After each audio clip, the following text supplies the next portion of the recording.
Praise the Lord, ஹல்லேலூயா. கிறிஸ்துவுக்குள் பிரியமானவர்களே, இந்த அருமையான காலை வேளையிலும் தேவ சமூகத்துக்கு வந்த உங்கள் ஒவ்வொருவரையும் இயேசுவின் இணையற்ற நாமத்தினாலே அன்பின் வாழ்த்துக்கள். இந்த நாளிலும் நீதிமொழிகள் 29ஆம் அதிகாரம் 23ஆம் வசனத்தை அடியேன் வாசிக்கிறேன். மனுஷருடைய அகந்தை அவனை தாழ்த்தும், மனத்தாழ்மை உள்ளவனோ கனமடைவான். ஆமீன், ஹல்லேலூயா.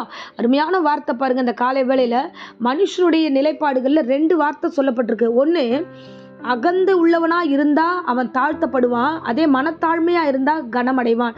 நமக்கு நல்ல கனமடையணும், நல்ல பெருமையா இருக்கணும், எல்லாரும் முன்னாடி உயர்த்தப்படணும், ஸோ எல்லாரும் முன்னாடி சாட்சியா இருக்கணும், ஸோ அப்படின்னு நினைக்கிற நாம எப்படி நடந்துக்கணும்னு வேதம் நமக்கு சொல்லுதுன்னா, மனத்தாழ்மையோடு இருந்தால் நீங்கள் கனமடைவீர்கள். அதே மாதிரி மனத்தாழ்மை இல்லாம அகந்தையோடு இருந்தோம்னா தாழ்த்தப்படுவோம் என்று வேதம் சொல்லுகிறது. ஹல்லேலூயா. ஸோ ரொம்ப முக்கியமான வார்த்தை. அகந்தை வந்தது அப்படின்னா, அகந்தைக்கான வெளிப்பாடு அப்படின்னா ரொம்ப பயங்கரமானது. அகந்தை வந்துடுச்சுனாலே கண்டிப்பா அந்த இடத்துல நாம கீழே தாழ்த்தப்படுவோம், ஸோ சிறுமையாக்கப்படுவோம். அகந்தையாய் நாம் நடந்து கொள்ளும் பொழுது அங்க மூர்க்கமான எண்ணங்கள், மற்றவர்களை அழிக்கக்கூடிய கிரியைகள், மற்ற காரியங்கள் எல்லாம் அந்த இடத்துல காணப்படும். இவர்களை காட்டிலும் நான் ரொம்ப தாழ்ந்தெல்லாம் போல, நான் இதை காட்டிலும் பெட்டரா தான் இருக்கேன் அப்படியெல்லாம் சொல்லி மற்றவங்களை மட்டம் தட்டி நம்மளை அகந்தையான வார்த்தைகளால, சில எண்ணங்களால நம்ம உயர்த்தப்படுற மாதிரி ஒரு சில சூழ்நிலைகள் வந்துச்சுனாலே அது ஆபத்தா இருக்கிறது. ஸோ ஆனால் அதே தாழ்ந்து போகும்பொழுது அதனுடைய மேன்மை என்ன, தாழ்மைக்கான மேன்மை என்னன்னு பார்த்தீங்கன்னா, உண்மையாலுமே அது கனமடையத்தக்கதாக, உயர்த்தத்தக்கதாக, இந்த உலகத்தில் எல்லாராலும் புகழத்தக்கதாக, போற்றத்தக்கதாக இந்த வார்த்தை காணப்படுகிறது. நம்முடைய ஆவிக்குரிய வாழ்க்கையில் கிறிஸ்து நமக்கு என்ன பாடம் கற்றுக் கொடுத்திருக்கிறார்? கிறிஸ்துவானவர் மனத்தாழ்மை உள்ளவராய் எல்லா இடங்களிலும் அவர் கடந்து வந்தார் என்று வேதத்தில் நம்ம பார்க்கிறோம். பாருங்க, கிறிஸ்துவின் தாழ்மை நமக்கு தேவைப்படுகிறது. ஸோ அவர் பார்த்தீங்கன்னா எல்லா இடத்திலும், விசேஷமாக அவர் சிலுவையில் ஒப்பு கொடுக்கும் போது அந்த இடத்துல மனத்தாழ்மையோடு கூட நடந்தார். அந்த இடத்துல அகந்தையான வார்த்தைகள் எதுவுமே பேசல. சிலுவையில் அரைக்கப்படும் போது எல்லோரும் அவரை அடிக்கிறார்கள், அவரை கொட்டுகிறார்கள், அவரை காரி உமிழ்கிறார்கள், தவறுதலான வார்த்தைகளை பேசுகிறார்கள். அப்பொழுதெல்லாம் கூட அவர் நான் ராஜா, நான் யார் தெரியுமா, நான் நினைச்சா இப்படி அழிச்சிடலான்னு அகந்தையான வார்த்தைகள், அகந்தையான சிந்தனையும் அங்கே எதுவுமே தென்படலை. அவர் அந்த இடத்துல மனத்தாழ்மையோடு, அமைதியிலுள்ள ஆவியோடு அந்த எல்லா உபத்திரவத்தையும் அவர் தாங்கினார். ஆமேன். ஸோ இந்த வசனத்தையும் இந்த வார்த்தையை நாம் எப்படி எடுத்துக்கணும்? வசனம் என்ன தெரியுமா சொல்லுகிறது? நமக்கு வசனத்தை பார்த்தோம்னா மீகா 6:8 மனத்தாழ்மையாய் நடந்து கொள்ளுங்கள் என்று வசனம் சொல்கிறது. ஸோ நமக்கு அப்படி நடக்கிறதுலாம் அது மாதிரி நடக்க முயற்சி பண்ணி தேடுவோம். செப்பனியா 2:3 நீங்கள் தேடுங்க. மனத்தாழ்மையோடு நடந்து கொள்வதை குறித்து நீங்கள் அதை தேடி பெற்றுக்கொள்ள வேண்டும், எப்படி நடந்து கொள்ள வேண்டும் என்பதை. ஹல்லேலூயா. ஸோ நாம கிறிஸ்து கற்றுக் கொடுத்த பாடத்தின்படி நாம் ஒருவருக்கு ஒருவர் மனத்தாழ்மை உள்ளவர்களாக காணப்பட வேண்டும். ஆமென். நீங்க அப்படி மனத்தாழ்மையோடு நடந்தீங்கன்னா நிச்சயமாய் கர்த்தர் உங்களை ஆசீர்வதிப்பார். 1 பேதுரு 5:5 மனத்தாழ்மையை அணிந்து கொள்ளுங்கள். ஸோ அது உங்க ஆடையாவே மாறட்டும். அந்த அளவுக்கு மனத்தாழ்மையை கர்த்தர் இந்த வேளையில நம்மளோடு பேசுகிறார். எந்தெந்த இடங்கள்ல நமக்கு பயணிக்கிறோமோ, ஆஃபீஸ் ஆகட்டும், அது வெளி இடமாகட்டும், சொந்த பந்தங்களாகட்டும், எந்த இடத்துலலாம் நம்ம கடந்து போறோமோ அங்கெல்லாம் மனத்தாழ்மையோடு நடந்து கொள்வோம். ஸோ ஒன்றுமில்லாமல் நாம் கடந்து போவோம். கர்த்தர் நம்மை நிச்சயமாய் ஆசீர்வதிப்பார். வேதாகமத்தில் ஆபிரகாமை குறித்து நம்ம பார்க்கிறோம். விசுவாசத்தை பத்தி நிறைய பேசுறோம், ஆனா முக்கியமா இன்னொரு காரியத்தை நம்ம பேசியே ஆகணும். என்ன தெரியுமா?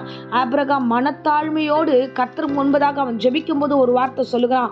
ஆதியாகமம் 18ஆம் அதிகாரம் 27ஆம் வசனத்துல ஆண்டவரை நோக்கி பிரதியுத்தரமாய் அவன் சொல்ற வார்த்தை என்ன தெரியுமா? இதோ தூளும் சாம்பலுமா இருக்கிறேன் அடியேன் என்று, ஆண்டவரே அப்படின்னு சொல்லி அவன் பேச ஆரம்பிக்கிறான்.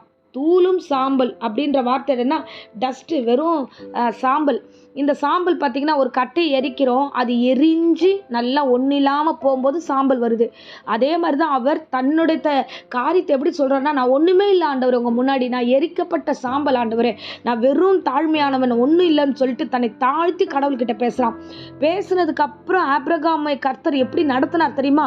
அதே ஆதியாகமம் 13ஆம் அதிகாரம் 2ஆம் வசனத்தில் ஆபிரகாம் எப்படி இருந்தானா, மிருக ஜீவன்களும் வெள்ளியும் பொன்னுமான ஆஸ்திய உடையவனாய் சீமானாய் இருந்தான் என்று. அல்லேலூயா. எந்த இடம் தாழ்மை இருக்கிறதோ அவன் சீமானாய் மாறுவான். எந்த இடத்துல தாழ்மை இருக்கிறதோ அவன் கனமுள்ளவனாய் மாறுவான். எந்த இடத்துல தாழ்மை இருக்கிறதோ அவனை இந்த தேசத்துல உயர்த்தி வைப்பார்கள். அல்லேலூயா. தாழ்மை அவசியம். கிறிஸ்துவுக்குள்ள நாம் தாழ்மை உள்ள பிள்ளைகளாய் அவர் இடத்துல பணிந்து ஒப்பு கொடுக்கும் போது கர்த்தர் நம்மளை உயர்த்த வல்லவராய் இருக்கிறார். அதற்கு எதிர்மறையாய், அகந்தையாய், மேட்டிமையாய் சில காரியங்களை செய்வோம் என்றால் நாம் தாழ்த்தப்படுவோம்.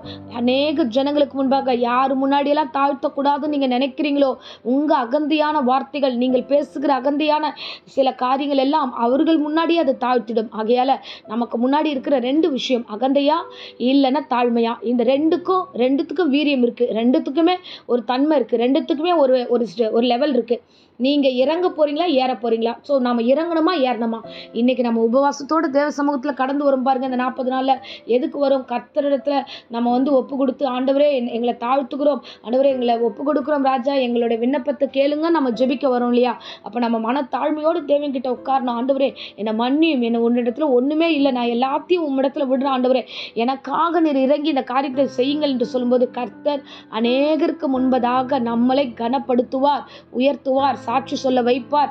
நாம் சாட்சிகளாய் வாழ்வோம். ஆமென். கிறிஸ்துவுக்குள்ள நாம் கேட்டு பெற்றுக்கொள்கிற சத்தியத்தின்படி வாழ முயற்சிப்போம். அகந்தியை விட்டு, அகந்தையான எண்ணங்களை விட்டு தாழ்மைப்படுவோம். கிறிஸ்துவை அணிந்து கொள்வோம், கிறிஸ்துவை தரித்து கொள்வோம், மேன்மையான காரியங்களை பெற்றுக்கொள்வோம். ஆமென். இப்பொழுதும் அடியேன் உங்களுக்காக ஜெபிக்கிறேன். அன்பு ரட்சகா, இந்த காலை வேளையில் கர்த்தாவே இந்த பிரசங்கத்தை கேட்கிற ஒவ்வொரு உள்ளங்களையும் ஆசீர்வதிப்பீராக. அகந்தையான வார்த்தைகள், அகந்தையான எண்ணங்கள் எந்த இடத்திலும் வெளிப்படாதபடிக்கு ஆண்டவரே, அப்பா நான் வெளியில் பேசல, வீட்டுக்குள்ளே மட்டும்தான், நான் வீட்டில் மட்டும்தான் இப்படி இருக்கேன், அப்படியெல்லாம் இல்லை ஆண்டவரே. எல்லா இடத்துலையும் நாங்கள் ஆண்டவரே தாழ்மை உள்ளவர்களாய், உம்மை தரித்து கொண்டவர்களாக, மனத்தாழ்மையோடு ஆண்டவரே நாங்கள் நடந்து கொள்ள எங்களுக்கு கிருபை தருவீராக. வேத வசனத்தின்படியே கர்த்தாவே மனத்தாழ்மையும் சாந்தமும் உள்ளவர் என்று மத்தேயு 11ஆம் அதிகாரத்தில் சொல்லப்பட்ட வசனத்தின்படி கர்த்தாவே எங்களை தாழ்த்துகிறோம், எங்களை ஒப்படைக்கிறோம். நீர் பொறுப்பெடுத்துக்கொள்ளும். ஒவ்வொருவரையும் ஆசீர்வதியும். பரிசுத்தாவினுடைய கிருபை கூட இருக்கட்டும். செல்வ சீமானாய் ஆசீர்வதித்த ஆபிரகாமை போல எங்களையும் ஆசீர்வதியும். எங்களை தாழ்த்துகிறோம். தொடர்ந்து காத்துக்கொள்ளும். தேவகரம் கூட இருக்கட்டும். வியாதி விக்கிரங்களோடு யாராவது இந்த பிரசங்கத்தை கேட்டுக்கொண்டுதான் அவர்களை பூரண சுகத்தையும் ஆரோக்கியத்தையும் கர்த்தர் கட்டளையிட்டு ஆசீர்வதித்து வழிநடத்தும். இயேசுவின் இணையற்ற நாமத்தில் ஜெபித்து ஒப்புக் கொடுக்கிறேன் நல்ல பிதாவே. ஆமென். ஆமென். Praise the Lord. God bless you.